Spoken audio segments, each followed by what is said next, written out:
সেবাখণ্ড ৫৪ অধ্যায়। ঈশ্বর কহিলেন, অনন্তর রাজা চিত্রসেন অত্যন্ত উৎকণ্ঠিত হইলেন। তিনি ভাবিতে লাগিলেন, আমি ব্রহ্ম হত্যা করিয়াছি, অতএব আমি কেমন করিয়া আজ বারাণসীপুরে গমন করিব?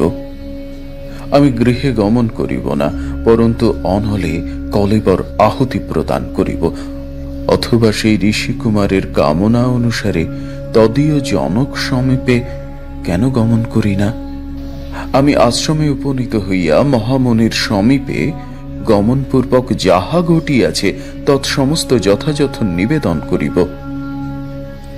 রাজসত্তম চিত্রসেন এইরূপ চিন্তা করিয়া ঋক্ষশৃঙ্গের অস্থি গ্রহণ পূর্বক দ্বিজবর দীর্ঘ তপার আশ্রম সমীপে উপনীত হইয়া ক্রমে সেই ভাবিতাত্মা মহর্ষের নয়ন পথে পতিত হইলেন। দীর্ঘতপা রাজাকে দেখিয়া কহিলেন, আসুন, আপনার শুভাগমন হোক, এই আসনে উপবেশন করুন। আমি আপনাকে মধুপর্কযুক্ত অর্ঘ্য প্রদান করি। চিত্রসেন উত্তর করিলেন, হে মহর্ষে, আমি আপনার এই অর্ঘ্যের যোগ্য নহি। আমার মুখে বাক্য স্ফূর্তি হইতেছে না। আপনার তনয় মৃগ মধ্যে অবস্থান করিতেছিলেন, আমি তাহাকে নিহত করিয়াছি। হে বিপ্র, আমাকে আপনার পুত্রঘাতী বলিয়া বিদিত হউন, তীব্র দণ্ড দ্বারা আমাকে দণ্ডিত করুন। হে দ্বিজ, আমি মৃগভ্রমে আপনার মহাতপা তনয় ঋক্ষশৃঙ্গকে নিহত করিয়াছি। হে মুনিসত্তম, এক্ষণে এই সকল বুঝিয়া আপনি যাহা উচিত হয় করুন। অনন্তর ঋক্ষশৃঙ্গ জননী রাজার কথা শুনিয়া বিহ্বল ভাবে গৃহ হইতে নিষ্ক্রান্ত হইলেন এবং আমি মরিলাম এই কথা কহিয়া ধরণীতলে পড়িয়া গেলেন। সেই পুত্র শোক পীড়িতা দুঃখ কাতরা ঋক্ষশৃঙ্গ জননী হায় আমি হত হইলাম, হা পুত্র, হা পুত্র বলিয়া রোদন করিতে লাগিলেন। আতুরা মাতা বিলাপ বাক্যে আরো বলিলেন, হে তনয়, আমাকে পরিত্যাগ করিয়া কোথায় গমন করিলে? আমাকে তোমার মাতা জানিয়া অদ্য তোমার বদন দর্শন করাও। হে বাল তনয়, তুমি আমার বেদোধ্যায়ন সম্পন্ন ও জপ হোম পরায়ণ তনয়। আমি আর কবে তোমাকে গৃহদ্বার আগত দর্শন করিব? লৌকিক বাক্যে ইহাই শুনিয়াছি যে চন্দনী শীতল, কিন্তু তনয়ের গাত্র সম্পর্ক তদাপেক্ষা অধিক শীতল। যদি পুত্র গাত্র সম্পর্কই ঘটে, তবে তাহার পীযুষ বিন্দু চন্দ্র বা চন্দনে কি প্রয়োজন? হে পুত্র, তোমার বিরহে অদ্য আমি বড়ই দুঃখিত হইয়াছি। হে সুপ্রিয়, অদ্য তোমায় একবার আলিঙ্গন করিয়া পরে প্রাণ ত্যাগ করিব। পুত্র শোক কাতরা দীনা ঋক্ষশৃঙ্গ জননী এইরূপ বহু বিলাপ করিয়া বিহ্বলা ও মূর্ছিতা হইয়া ধরণীতলে পতিত হইলেন। এদিকে ঋষি দীর্ঘতপা ও পত্নীকে পুত্র শোক পীড়িতা ও ভূপতিতা দেখিয়া ভূপতির প্রতি কুপিত হইলেন। দীর্ঘতপা কহিলেন, রে মহাপাপ, আমার সম্মুখ হইতে চলিয়া যা, চলিয়া যা, আমাকে আর তোর বদন দর্শন করাস না। অনন্তর ক্ষণকাল মধ্যে মনির ক্রোধ কথঞ্চিত উপশান্ত হইল। তিনি নৃপকে কহিলেন, হে বসুধাপতি, তুমি কেন অকারণ আমার তনয় ঋক্ষশৃঙ্গকে নিহত করিয়াছ? তোমার ইহাতে বহু ব্রহ্ম হত্যা করা হইয়াছে, কেননা এক ঋক্ষশৃঙ্গ নিহত হওয়ায় আমি কুটুম্বগণ সহ নিহত হইয়াছি। অনন্তর দীর্ঘতপা এইরূপ কহিয়া বারবার চিন্তার পর ক্রোধ পরিত্যাগ করিলেন এবং তিনি মণিভাব অবলম্বন পূর্বক নৃপকে কহিতে লাগিলেন। দীর্ঘতপা কহিলেন, হে বৎস, তুমি উৎকণ্ঠা পরিত্যাগ করো। হে মানদ, পুত্র শোকে অভিভূত হইয়া আমি অত্যন্ত দুঃখ সন্তপ্ত হইয়াছিলাম, তাই তোমাকে দুর্বাক্য কহিয়াছি। মানব কি করিতে পারে? স্ব স্ব কর্ম নিচয় প্রাজ্ঞ ব্যক্তিকেও বশীভূত করিয়া থাকে এবং কর্ম অনুযায়ী বুদ্ধি মানবগণের অগ্রে অগ্রে গমন করে। আমার এই রূপে পঞ্চত্ব প্রাপ্তি বিধির বিধানে ছিল, তজ্জন্য আমার দুঃখ নাই। কিন্তু আমি পূর্বে যে কহিয়াছি তোমার ব্রহ্ম হত্যার পাতক হইয়াছে, তাহা হইবেই, সংশয় নাই। এক্ষণে তুমি সত্য করিয়া বলো দেখি, ব্রাহ্মণ, ক্ষত্রিয়, বৈশ্য, শূদ্র কিংবা চণ্ডাল মধ্যে তুমি কোন জাতি, আর কেনই বা তুমি ব্রহ্ম হত্যা করিয়াছ?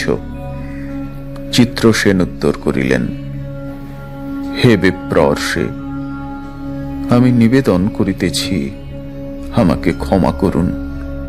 হে तात, আমি বিপ্র নহি, বা শূদ্র বা বৈশ্য, ব্যাধ কিংবা অন্তজ জাতীয় নহি। হে মহামুনি, আমি ক্ষত্রিয়, আমি কাশীপতি, মৃগয়ার্থ আমি মনোরম অরণ্যে আগমন করিয়াছিলাম। মুনি যে মৃগরূপ ধারণ করিয়া মৃগগণ মধ্যে অবস্থান করিতেছিলেন, ইহা আমি জানিতাম না। ভ্রমক্রমেই মৃগবুদ্ধিতে এই মুনিকে নিহত করিয়াছি। আমি পাপী, আমি এক্ষণে আপনার পাদপদ্মে শরণ লইলাম। হে বিপ্র, আমার এখন কর্তব্য কি? আমাকে আমার পাপ শান্তির উপায় বলিয়া দিউন। দীর্ঘতপা উত্তর করিলেন, হে প্রভু, একটি ব্রহ্ম হত্যা হইতেই নিস্তার পাওয়া অসম্ভব। তোমার 10টি ব্রহ্ম হত্যা সংগঠিত হইয়াছে, অতএব কিরূপে তুমি নিস্তার পাইবে? হে নরেশ্বর, একটি দ্বিজবধে কিরূপে 10টি ব্রহ্ম হত্যা হইয়াছে তাহার কারণ শ্রবণ করো। আমি, আমার পত্নী, 4টি পুত্র ও তাহাদের 4টি পত্নী, আমার সংসারে এই 10 জন পরিজন। তনয় ঋক্ষশৃঙ্গ বিহনে আমার সহিত ইহারা সকলেই কলেবর পরিত্যাগ করিবে। হে तात, এক্ষণে একটি উত্তম উপায় বলিতেছি, শ্রবণ করো। হে নরেশ্বর, ইহা অতি সহজ উপায়। যদি এই কার্য সম্পন্ন করিতে সমর্থ হও, হে নৃপ, আমি কুটুম্বগণ সহ পঞ্চত্ব প্রাপ্ত হইলে আমাদিগকে অনলে দগ্ধ করিয়া আমাদিগের অস্থি নিচয় সুলভেদ তীর্থের নর্মদা নীরে নিক্ষেপ করিবে। নর্মদা নদীর দক্ষিণ কূলে বিখ্যাত সুলভেদ তীর্থ বিদ্যমান। এই অনুত্তম তীর্থ সর্ব পাপহর ও অখিল দুঃখ বিনাশন। তুমি শুচি হইয়া আমাদের অস্থি নিচয় নর্মদা নীরে নিক্ষেপ করিও। এরূপ করিলে আমার আদেশে তুমি অখিল পাপ হইতে মুক্ত হইবে, সংশয় নাই।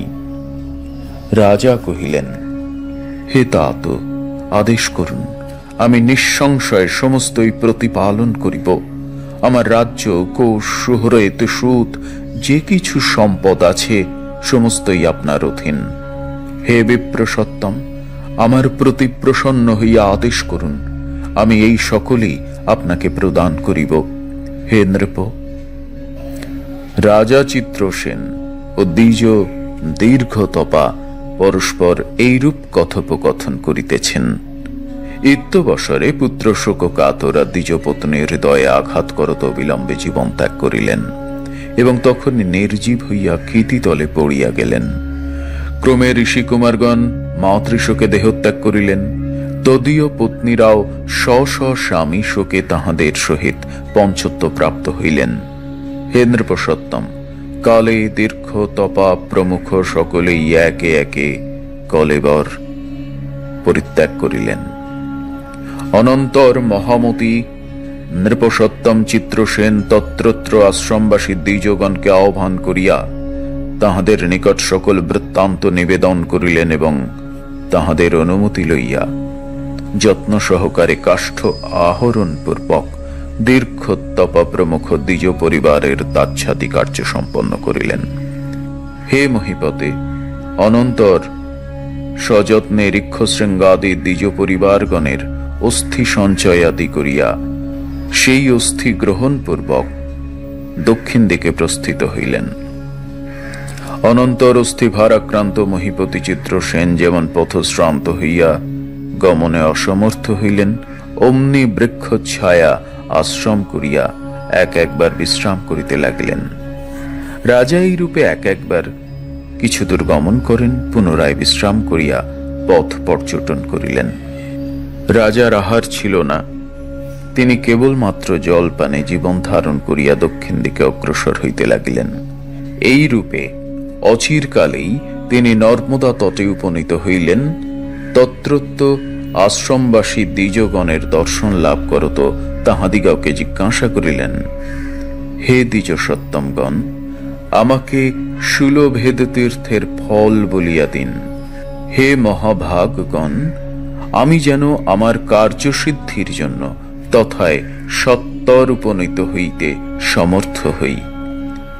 ঋষিগণ কহিলেন, হে পথিক, এই স্থান হইতে এক ক্রোশ পূর্বে সুশোভন শূলভেদ তীর্থ বর্তমান।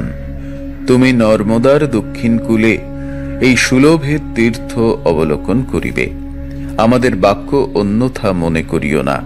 অনন্তর ঋষি বাক্যে নরেশ্বর সত্তর তথায় গমন করিলেন। বহু দ্বিজ সমাকুল, নানা দ্রোম সমাকীর্ণ, বহু পুষ্পশোভিত সিংহ ভল্লুক সমাকীর্ণ শূলভেদ তীর্থ অবলোকন করিলেন। তিনি আরও দেখিলেন নানা ব্রতধারী সুশোভন ঋষিগণ তথায় তপশ্চারণ করিতেছেন। সেই ঋষিগণ মধ্যে কেহ দিবাকরের প্রতি, কেহ অঙ্গুষ্ঠ মাত্রে ভর করিয়া, কেহ ঊর্ধ্ববাহু হইয়া তপস্যা করিতেছেন। কেহ মাত্র ফল ভোজন, কেহ কন্দমূল ভোজন, কেহ ত্রিরাত্রি ভোজন, কেহ পরবাক ব্রত ধারণ, কেহ চন্দ্রায়ন ব্রতরত, কেহ কেহ পক্ষোপবাসী, কেহ মাস উপবাসী, কেহ ঋতুভোজী, কেহ যোগাভ্যাসরত, কেহ পরম পদে ধ্যাননিষ্ঠ, কেহ শীর্ণ পর্ণাসন, কেহ কটুকাসন, কেহ শৈবাল ভোজন, কেহ বায়ুভোজী, কেহ গার্হস্থ নিরত এবং অপর কেহ কেহ অগ্নিহোত্ররত হইয়া তপশ্চরণে নিবিষ্ট রহিয়াছেন। হে রাজন, রাজা চিত্রসেন এবং বিধ দ্বিজগণকে দর্শন করিয়া ভূমিতলে জানুপাতিত করত তাহাদিগকে প্রণাম পূর্বক জিজ্ঞাসা করিলেন। চিত্রসেন বলিলেন, হে দ্বিজগণ, সত্য করিয়া বলুন, কোন দেশে সেই শূলভেদ তীর্থ বিদ্যমান? আমি যেন সেই শূলভেদে উপনীত হইয়া আমার অভীষ্ট সিদ্ধি লাভে সমর্থ হই। ঋষিগণ উত্তর করিলেন, তুমি আরও শত ধেনু অগ্রসর হও, অবিলম্বেই দেখিতে পাইবে ভৃগুতুঙ্গের মস্তক দেশে মঙ্গলময় জলধারা পরিপূর্ণ এক কুণ্ড রহিয়াছে। রাজা মুনিগণের বাক্যে সেই কুণ্ড সমীপে গমন করিলেন, কিন্তু কুণ্ড দর্শন করিয়া তাহার এক মহাভ্রম উপস্থিত হইল। তিনি বিস্ময় বিশিষ্ট হৃদয়ে মুহুর্মুহু চিন্তা করিতে লাগিলেন। দেখিলেন আকাশ পথে এক ক্রূর ভ্রমণ করিতেছে। আমিষাসী কুররের বদন বেবরে এক সর্প বিদ্যমান রহিয়াছে। তখন অন্যান্য আমিষভোজী বিহবগণ আবার আমিষ অভিলাষে তাহার পশ্চাৎ প্রধাবিত হইয়া তাহাকে প্রহার করিতেছে। দেখিতে দেখিতে তাহাদের পরস্পরে মহাসমর বাঁধিয়া গেল। প্রথমে ক্রূর তাহাদের চঞ্চু প্রহারে জর্জরিত হইয়া সেই কুণ্ড জালে নিপতিত হইল। হে রাজন, পুরাকালে শূলির শূল দ্বারা ভূভাগ বিভিন্ন হইয়া এই শূলভেদ তীর্থ প্রাদুর্ভূত হয়। ক্রূর এই তীর্থ প্রভাবে সদ্য এক দিব্যরূপ পুরুষ বিগ্রহ ধারণ করিয়া বিমানে আরোহণ পূর্বক স্বর্গে গমন করিল। তখন গন্ধর্ব ও যক্ষ অপ্সরগণ তাহার দিব্য স্তব করিতে লাগিলেন। দেখিতে দেখিতে সেই পুরুষ বিগ্রহ অপ্সরগণ কর্তৃক উপগীয়মান হইয়া সূর্যলোকের শিরোদেশে উপনীত হইল। তখন চিত্রসেন পরম বিস্ময়ান্বিত হইলেন। তিনি মনে মনে চিন্তা করিলেন, ওহো, ঋষি এই তীর্থের যেরূপ বর্ণনা করিয়াছিলেন তাহা সত্যই প্রত্যক্ষ করিলাম। তীর্থ প্রভাব দর্শনে রাজার রোমাঞ্চ হইল। তিনি বলিলেন, আমি শূলভেদে সমাগত হইয়াছি, অতএব আমার অদ্য দিবস ধন্য হইল। অনন্তর রাজা চিত্রসেন অস্থি নিচয় ভূতলে রক্ষিত করিয়া যথাবিধি স্নান ও তিল মিশ্রিত জল দ্বারা পিতৃদেবগণের তর্পণ করিলেন। তারপর সেই অস্থিরাশি গ্রহণ পূর্বক নর্মদা নীরে নিক্ষেপ করিয়া ক্ষণকাল ঊর্ধ্বমুখে অবস্থান করত নিরীক্ষণ করিতে লাগিলেন। দেখিলেন স্বীয় পরিবার সহ ঋষি দীর্ঘ তপা দিব্য শোভাবহ শরীর ধারণ পূর্বক দিব্য বসনে দেহ আবৃত করিয়া ও দিব্য আভরণে ভূষিত হইয়া পৃথক পৃথক দিব্য বিমানে আরোহণ করত স্বর্গে গমন করিতেছেন। তখন অপ্সরগণ তাহাদিগকে সেবা করিতেছে। তাহাদিগকে এই রূপে পৃথক ভাবে গমন করিতে দেখিয়া রাজার যেন ইহা এক অপূর্ব নূতন সৃষ্টি বলিয়া মনে হইতে লাগিল। তিনি অত্যন্ত হর্ষান্বিত হইলেন। অনন্তর বিমানারূঢ় ঋষি দীর্ঘতপা রাজাকে সম্বোধন করিয়া কহিলেন, ওহে সাধু মহারাজ, হে মহিপতে চিত্রসেন, হে নৃপসত্তম, তোমার অনুগ্রহে আমার এইরূপ অনুত্তম গতি লাভ হইল। তুমি ইহা এক সাতিশয় সুশোভন কার্যই সম্পন্ন করিলে। আমার আত্মজ তনয় বোধ হয় এইরূপ পিতৃকার্য করিতে সমর্থ হইত না। হে তাত, আমার বাক্যে তুমি পাপহীন হইলে। হে রাজেন্দ্র, তুমি অবশ্যই তোমার অভীষ্ট ফল লাভ করিবে। অনন্তর ঋষি দীর্ঘতপা ধীমান চিত্রসেনকে এইরূপ আশীর্বাদ প্রদান করিয়া পুত্রাদির সহিত স্বর্গে গমন করিলেন। 54 অধ্যায় সমাপ্ত।